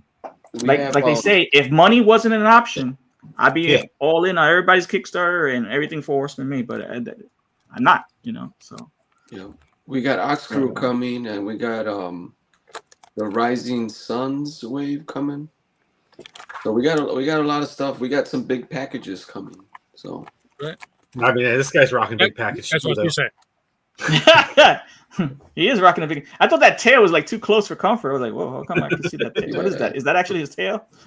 What's in between his legs? That goes right in the That's booty not booty. a tail. Yeah, on this shot. Turn the tail around. yeah. We're gonna do it. Yeah, that shot. I was like, hold on, what is that? Yeah, okay. I'm looking forward to receiving my. Yep. I just wish it came with more parts, like Matt said. You mean weapons or? No, like maybe like a little surprise. Because the story. He's not he doesn't have a lot of he doesn't have any weapons really. Those weapons they just threw. Yeah, those are for They're just like fillers, to make the product the price more reasonable. Even the stand, alluring. Yep. Yeah. The stand was also added to make it. To get more your bang for your buck, or to make it more reasonable, or but I think it would have been nice. But I mean it is what it is, just a bigger figure, obviously a bigger, more plastic and more, and we're getting some new parts too. So for customizers, I don't customize, I don't do a lot of pop and swap, but it's just cool to have the new articulation feel on the on the double jointed part of the figure, because the torso is the Frankenstein body pretty much, so we are getting some new parts, and I'm kind of that's why I like the whole the head sculptor, those are pretty nice, so I like it. It's just hopefully we get a surprise figure, a surprise item underneath the stand. Oh, look what we found here.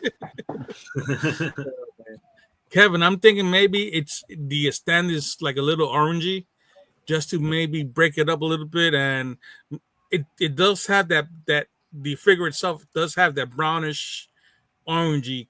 Yeah, that orange. Yeah, with the wings, the translucent. The wings are like translucent. Yeah.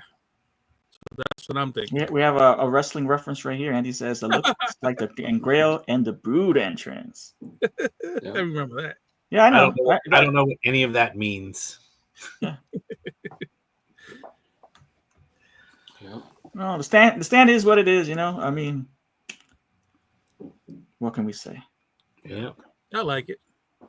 Yeah, some figures need a. I'd rather have a dial piece actually, like a brand of tree.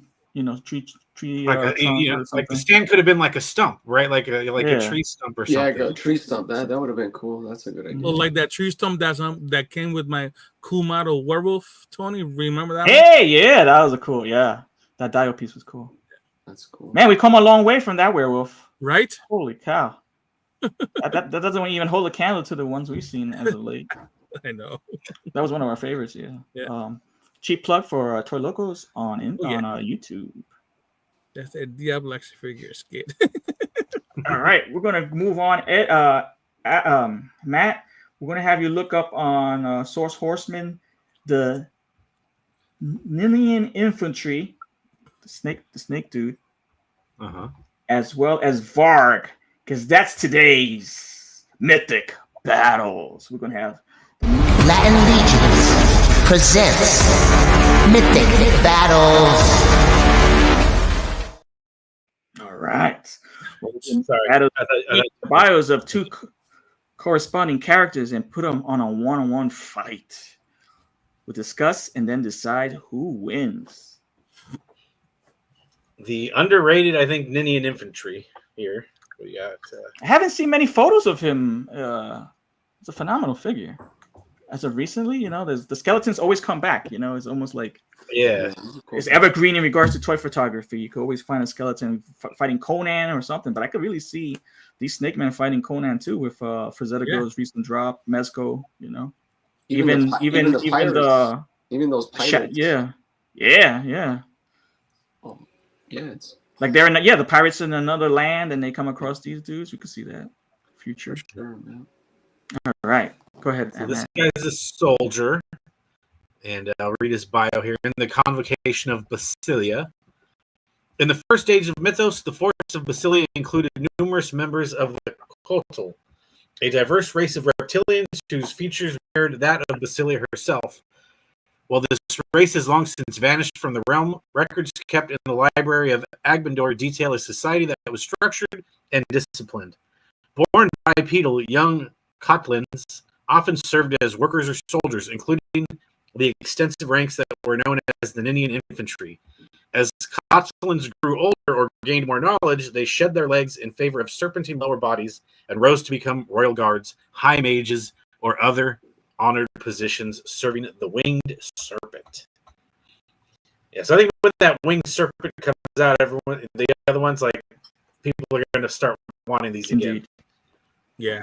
Oh, yeah. And then I'll be like, well, I happen to Very know. It's awesome, man. Look at that. Yeah, it's a nice figure. Those pauldrons are freaking amazing. Yeah, Yeah, definitely a nice figure. cool little parts. I like the open mouth. I really dig that shield. The shield's a dope shield. Yeah. And I like the color on the weapons, like the point, and then even this weapon piece. Yeah. It's not something you get with with the regular knights that we've been getting. So it's nice to have a little something. Yeah. Little something. Something to change it up. Alrighty, and he's going up against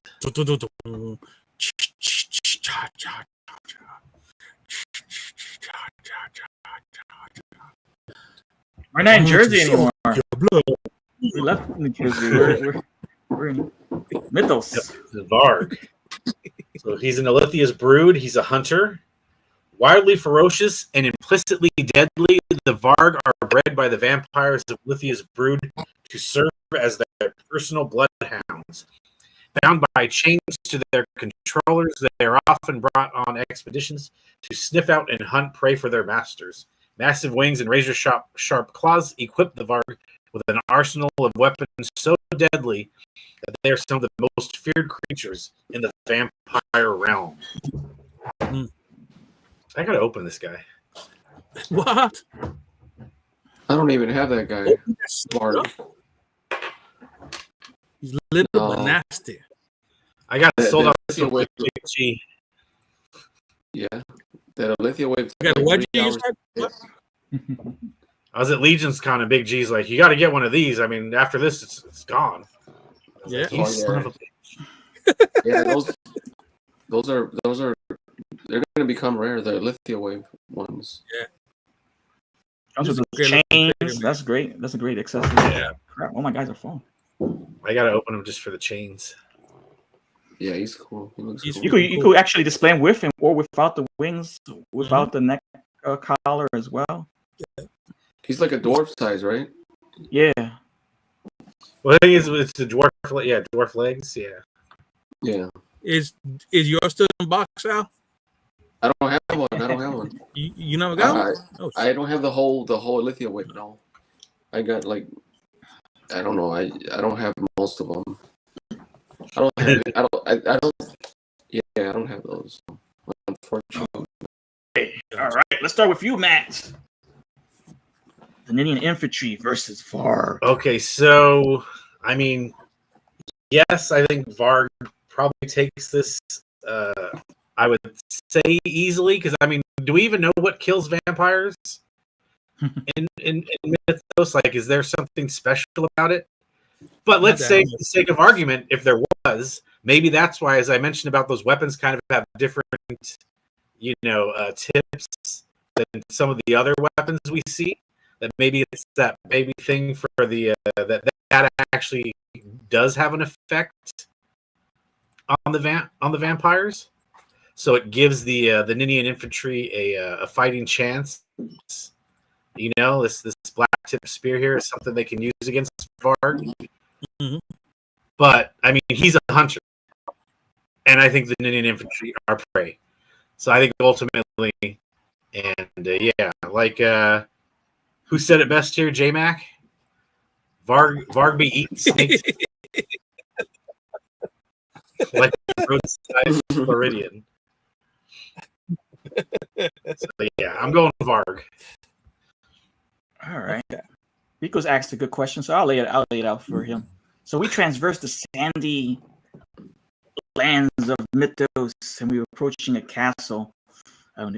Most likely going across the drawbridge to infiltrate this castle, and the Ninian infantry are greeted unkindly by Varg.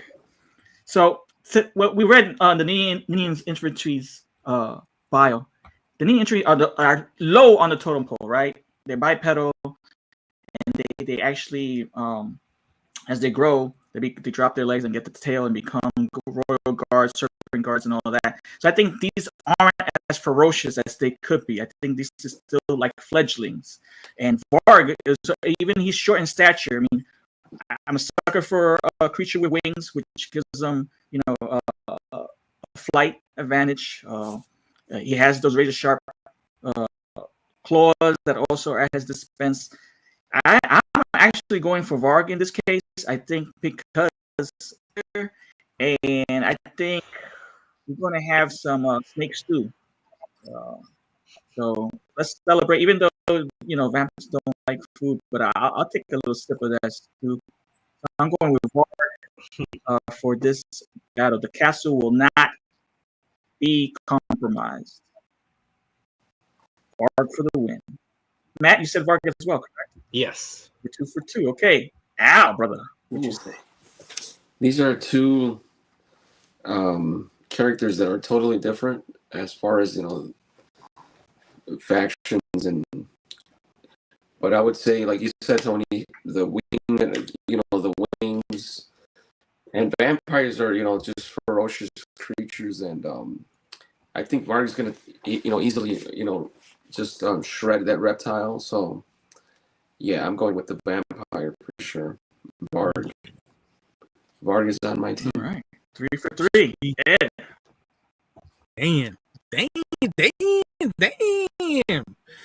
Varg is no joke. He's ferocious. He's a beast. But I think on this one, the snake dude is gonna have some more intelligence, and he's gonna know how to defend against Varg on this one. I think he's at a level that he's a little bit more wiser and has more knowledge, and he's able to maintain his calm and use strategy to take Varg out. He's gonna use Varg's ferocity. It's like Tai Chi. He's gonna use it against him, and he's gonna take him out. He's gonna win this battle. Barely. I give it because Varg's gonna come in hard, but he's gonna win out. Yeah, he is. Okay. Thanks, Ed, for your losing opinion, but it's Varg for the win. Let's look at the chat. 3 to 1. Good story, Ed. Let's see. He's gonna wrap Varg up and shit. That says Varg will look like the Mexican flag logo eating the snake. Oh, You got more, Matt? I'm going. Everyone called this so early. We have to go back in the chat because Andy Varg as well. Okay, has a big flying advantage. Yes. Even Vigo initially, yeah, that vampire bat is definitely coming out. Dub Varg wins. I like this comment, Andy. Oh, imagine if the vampires turned the other the Ninians into Ninian vampires. Right? We're not sure if they have that capability. Yeah. And Alberto, yeah, wing supremacy. Well, he's gonna chop those fucking ones off. We're gonna have Vicos. We're gonna have you come on the show, Vicos. If it's a dungeon style and closed, then that snake might have a chance. So we have different scenarios, different outcomes. Very good, Vicos. I like it. All right. Cool. That was a good battle. Good figures too, man. And you're right. When that serpent guard and everything else comes out, I think these Ninians will be back in. Start blowing the dust off. Man, Yeah, they'll be back in demand. Yeah. Speaking of the Four Horsemen, did you guys get your test shots in? Yeah, a couple. You- Haven't opened them That's yet. nice. Yeah, I got my. Monkey King. I got the Shadow Orc. Oh, nice. Build, That's good. the Shadow Orc builder, the Grunt, and I got Vorgus Vermilius too. I haven't received that one yet. So. I just went to Michael's yesterday, and I'm going to use this case to put. Ooh, that looks in. cool, man. Oh, So- that's cool. Yeah, that's nice. That is cool. The Mistros. The Mistrals, yeah, that's nice. Oh, Yeah. it's again. How many are fighting? Yes, that's true. We usually try to keep it one. Vico needs all of the information apparently. Yes. We can't read just the bios. We got to give this. That's an idea, but to do. Might do that one day for a heavy hitter mythic battles. Yeah. Speaking of Ed, you had Monkey King there. There's been a recent drop of a Monkey King on 5K Toys. Let's take a look at that monkey when we get a chance. It's also a Monkey King, somewhat cool. Go spank that monkey, man. I guess. Did you guys order those little baby monkeys that we've been talking about recently? I did. I got the Olin, and then I got the golden monkey. Me too. Yeah. Right now, Yeah, when you do that, you just I drop got your all in. deposit on them. Yeah, you just dropping like $12. a few bucks. Yeah. I didn't order them. I'll just get one from Matt. Matt ordered. How many did you order, Matt? Fuck you will. Well, I do know someone that did order 2 by mistake, so I may have an info. Oh, there you go. Is it under featured pre-orders? It should be. Yes. You know, they removed 5K. Removed the Scar Hulk, Jade Scar. Oh yeah. They get Yeah. sued. Which one? The Jade Scar Hulk, not Hulk. Is it the? Oh, you're talking about. No, Oh, it I'm was sorry. Yeah, 'cause- I forgot the name. yeah, The Gladiator Hulk looking dude. What character is that, J Mac? J Mac says, I think Turkey Head test shot was up for a couple of days. Turkey head. That must be a Cosmic Legion. Yeah, the Cosmics. Oh, yeah, okay. Nobody wanted to buy. The girl the one that smells, that had that bad aroma. She looked like a scorpion. That's not nice. Yeah, She's drinking cranberry the juice to girl. try to get rid of it. Okay, give her a break. The girl, right? The She's female. Yeah. drinking a lot of that. Yeah, nobody. Those were. Yeah. So here we have what is this? This is Ace Figs 112, the Monkey Kings, Sun Wukong Deluxe and Standard figure. This one is more humanoid to me. Mm-hmm. Wasn't there That's- another one before that? Yeah. Another company made Yes. one? Right around when the Four Horsemen Yes. released one, right? But we're talking about this one. Yeah, I think they're over. We can look at that one too. I think it's still available for pre-order. But there was another one, Al, that we talked about a few weeks ago. That actually, no, they up. Yeah, that's the one. It got upgraded that we had talked about. Yeah. Like last year, and then the pre-order dropped again recently, and they include it as a free bonus. So the monkey, we'll go back to that monkey as well, Al. As a free bonus, you get one of those little articulated monkeys. Oh, that's cool. But here, I think this is like ultra detailed. This monkey looking almost exactly like this. So the art style.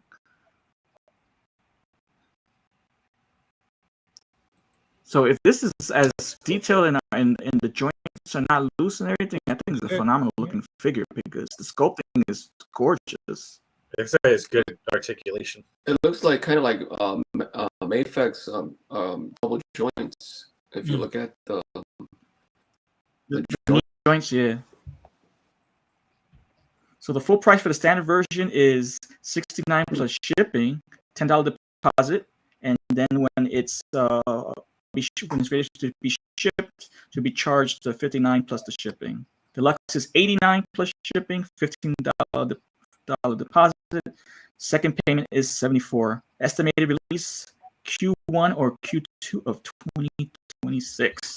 Could you click on the deluxe just to see what the deluxe package Yeah, is? let's take a look. That's what I was looking for. So yeah, I found. Oh it. wow, a dial. Oh, that So is that's cool. the deluxe. Dial piece. Okay. It's got the weapons, the heads. So yeah, so it's the dial piece, and then I think this is the standard. So looks like it's pretty much just the dial piece. Oh, and the other head. The other hand with the Mask- feathers, I right? see more stuff. The mask head. Yeah, got more hands. Yeah, the mask head, the sword. And- So the mask head and the sword are in the deluxe as well. Hey, no flipping Yeah, the bird hands. I'm not buying it. I'm not buying it. No flipping the bird hands. I'm not buying it. It's a prerequisite for you now, Al. Is that your new? Yeah, is that your? Flipping the bird hand? That's my new You're not thing. going to be I'm getting actually many taking- figures then. No, because mostly Mescos. Mescos have them. No, I'm just kidding. It looks cool though. That's- Yeah, that's that's nice pretty match. good. I think it's It looks pretty nicely good. priced too. Price for that deluxe. It's a nice 89? looking figure though. Yeah, I think I'm gonna go with that one. I like that head, but if I were to get something like, I feel like I think it's a little too spicy. I'd get the regular. The standard is too spicy, or this one? No. It's actual. It's a nice looking figure. I mean, like there's so much detail and look at that. I think the sculpting is a huge selling point for this. Yeah, the sculpting, yeah, it's really nice. And look at that base. That looks really nice. I want to know what the Chinese the characters stand for. That'd be good to know, because then you could put another Fury toy or something on the base too. You know. That is cool. I mean, Yeah. I'm not really into that, but it looks a nice figure though. Matt, are you able?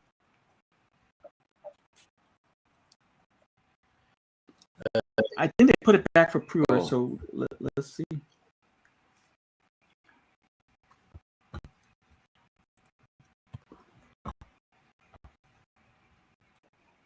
There it is. That's Oh, one. that one. Oh. See, this is more whimsical, fun. That's The other one's big like more letters. based in lore. Is this the same company that those little? Yes, you see the free Okay. upgrade. That's Yeah, I you see get that bonus figure. And the deluxe comes with, well, no, you could buy this, and then there was another diorama piece, right? That you could buy. That's also. separate. Yeah, this one has two versions. This one has Battle damage, I think. battle damage. Yes. This one comes loaded. So this is the different. This is the battle damage Yeah. version. it's like- Yeah. So this is like these an are- angrier version. Yeah. That's The one selling I got. point. The selling point on this battle damage is the open mouth. The angry. Look at that. Look at that angry head. sculpt. Tony's always willing to pay extra for an open mouth. Especially flame with the tongue effect? sticking out. Yeah, With the, When is with this? When is tongue. this supposed to come out? a little extra if it had even extra on top of that if it comes with a tongue ring. Matt, could you scroll down a little bit?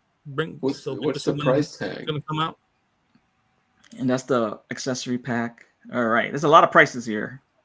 Ooh. So you have a version A, Quarter and four. you have the 224. version B, which is the battle damage set. So it's $65 each, $10 deposit, and then when it's ready to be shipped, it's $55 plus shipping.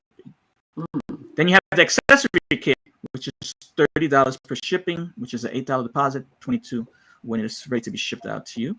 And D, you have a separate dial piece, which is $28 plus shipping, $5 deposit, and $23 plus shipping. And the size? So we didn't look at the accessory kit. We We can touched go on back it. and Let's look look at at that. So, but they get to his estimated release Q4 2024 is what.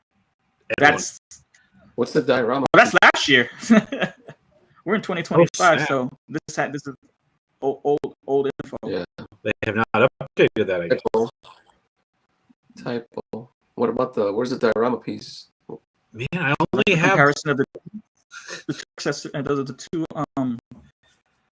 versions. Standard battle damaged version. This is the accessory kit. Those So that's faces why are- I would buy the damaged one and get the accessory kit, because then you have the regular little whimsical faces, right? and I really want the open mouth snarling Monkey King attack That's mode. pretty cool.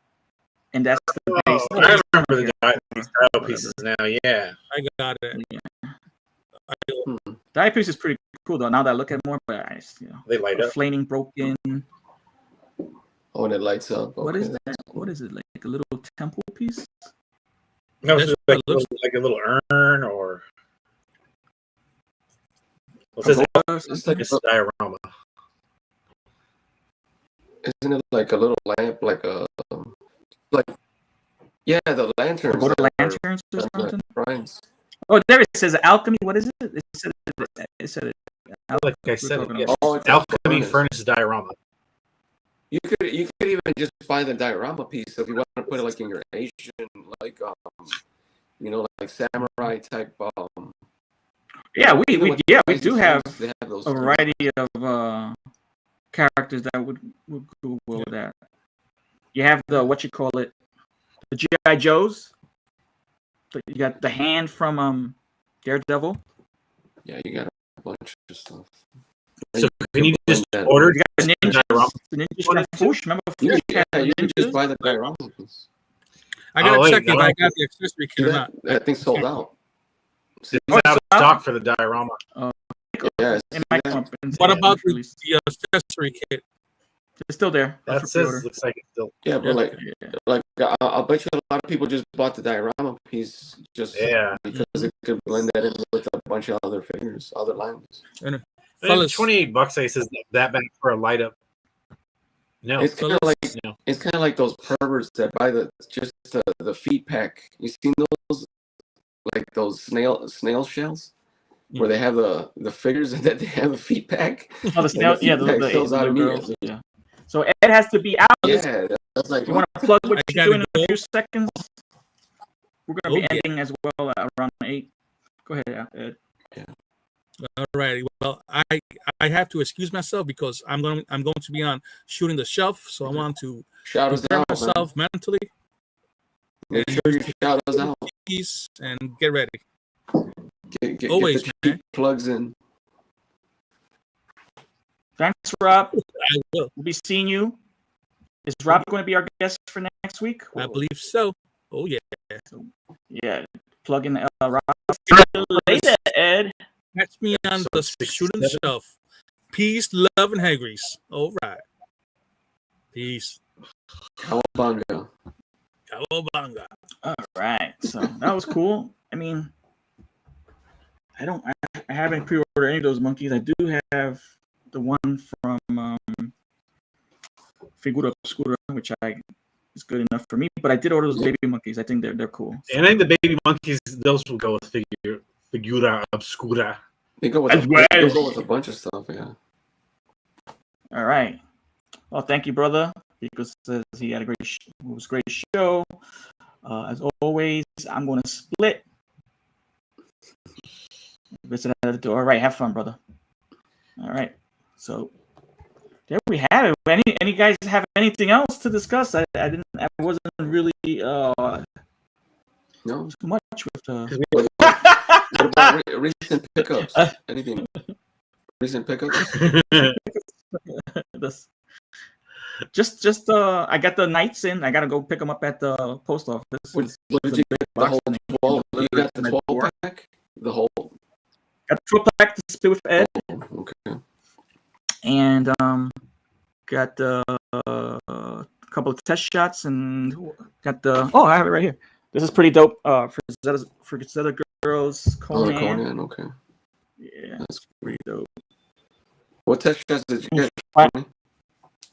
I got Poxis Okay. and Flogius. Flogians? What is that? And I got Is that a horse? Yes. Yeah, Oh, Fogy? Oh. is horse. Yes. And I got what's Oh, the girl's name? Second week 2. The girl with the cage and Lulith. Yes. yeah. Yeah. Oh, that. And I picked up this guy finally. Hard to find, but I finally picked it up. Oh, Peter. Yes, pretty cool. That's it. Yeah. So much stuff has been dropping. You guys still trying to find the Psylocke Thanos 2-packs? Man, I haven't gone I to got Target. something for Matt. I went to the Targets in my area. They have nothing. So I really dig Alberto Morales. It has that Frazetta Girls articulation because they don't want to. What's the word? Sculpting is priority, but it is a gorgeous figure. Cool. It comes with 2 heads, Looks bunch beefy. of weapons. They have you got the sheath with the long sword. Yeah. You got the little dagger. You got the axe in hand, so everything fits. I like it.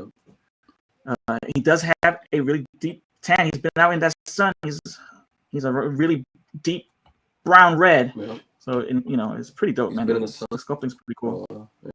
Yeah. And I actually have him in a walking pose, and if you balance it right, you can actually keep it that way. So which is good, so it doesn't topple over.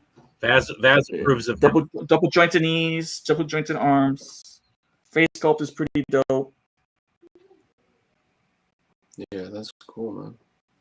I didn't Everything pick you that wanted in a Conan, I really. I didn't pick that Conan up.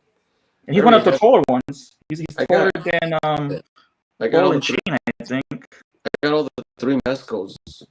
Yeah, me too. Those are dope too, but they're small, way smaller than this Conan. I mean, I think I'm good with those. Yeah, You and can I'll only show get some of you these. real quick how he scales with Mescos can be Studios.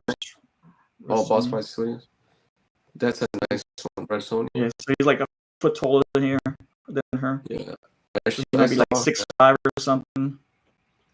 So that's cool. Yeah, pretty cool. I'm happy with the purchase, On 5K, they also have both versions of Conan. Comes with different weaponry. Has that Conan-esque sword from the movie type. Oh. Well, this sword is I don't know the actual terminology, but it's the bent sword. Oh, cool. It's not a straight blade. Yeah. I'm bad with the specific names on those. Yeah. There's I don't know that proper name for that. Yeah. It's a sword. That's cool. Our Silver Knights are coming, I think, on Tuesday, Al. Oh, that's cool. Yeah. So I picked this up for Matt. And for you. Oh, cool. Well, I'm not carrying that one. He picked up 2. I picked up 2, and I got this little bad boy. Oh, nice. For Mesco. But you know what it is? I'm kind of disappointed. I opened him last night, and he's missing the main weapon. He's missing the timing. What? Are you freaking kidding me? Yes. This was a reseller. So I reached out to them because I saw the on the Mescos come with different layers of blisters. Like they come like a little clamshell. You click on and it was right where the shape of the Tommy gun. It was empty. So I'm like, oh, it's probably in the little case because it comes with the little, like the cool. like the violin case type. The case. Yeah. And he has the Tommy gun there, but you can break it apart. It comes. I think it's like one like the Doc Nocturnal where you put it together, or you could fold it and stuff. And I was like, where the hell is my Tommy gun? And it's not there. So I sent them a late email. So I haven't gotten a response, but the figure is awesome though. I didn't go any further as pulling all the other accessories out because I'm like, what if I have to return this? But it's a nice looking figure though. I might have a Tommy gun for you if you really need No, it. I actually have like several Tommy guns from other figures, like from the they had like the because they had that weapons pack. The weapons pack from Mesco. Because I actually ended up buying that separate because for my for my Two-Face, because they sold that separate because a lot of the DC characters, they were banning the weapons from the DC, from Batman. So DC was banning all the weapons. So what Mesco would do, they would throw that on the Rumble Society page and do it as a weapons pack, with nothing DC or Batman-ish on it. So That's how I got. I got Tommy guns, and I got the Doc Nocturnal one. Oh yeah, But that's besides the point. You know, you're paying $160 for a figure. You know, no, yeah, they better. Yeah. They So I was should kind of replace disappointed. I'm like, you know what? I don't want to open. Did you get a Mezit? I did get one. A little. Of course, you get a Mezit. Dude, I Not- spent thousands of dollars On Mezco. on Mezco. This segment has been. That's besides the point. That's besides the point. Look at that. I got Mezco. I deserve a Mezit too, as much as everybody else who orders. Speaking of Mezco, $130 I figure. picked up this guy from Toy Bro. The Doc Nocturnal, the Symphony of Horror. Yeah, from Toy Bros. He was getting rid of a bunch of Mezcos. I picked up that from Toy Bro. Shout out to Toy Bro. Nice. How about you, got man? one You got of any pickups before we do our final? Yeah, thoughts? just the Rhino, and then the Silver Knights are coming. And I bought those monkeys. Cool. But that's it. All right, let's give your final thoughts, Matt. My final thoughts. Just be positive. Let's build and not burn. Yeah. Spread the positivity. Yeah. And with guys like Quaid on the show, and that was phenomenal. Great, well-spoken man with a good head on his shoulder. I wish him all the success, and I look forward to seeing that Kickstarter drop and having him back on the show. And with that being said, I'm Tony Toy. I'm Al. Collectible Fun Matt. And we're out. See you guys. out.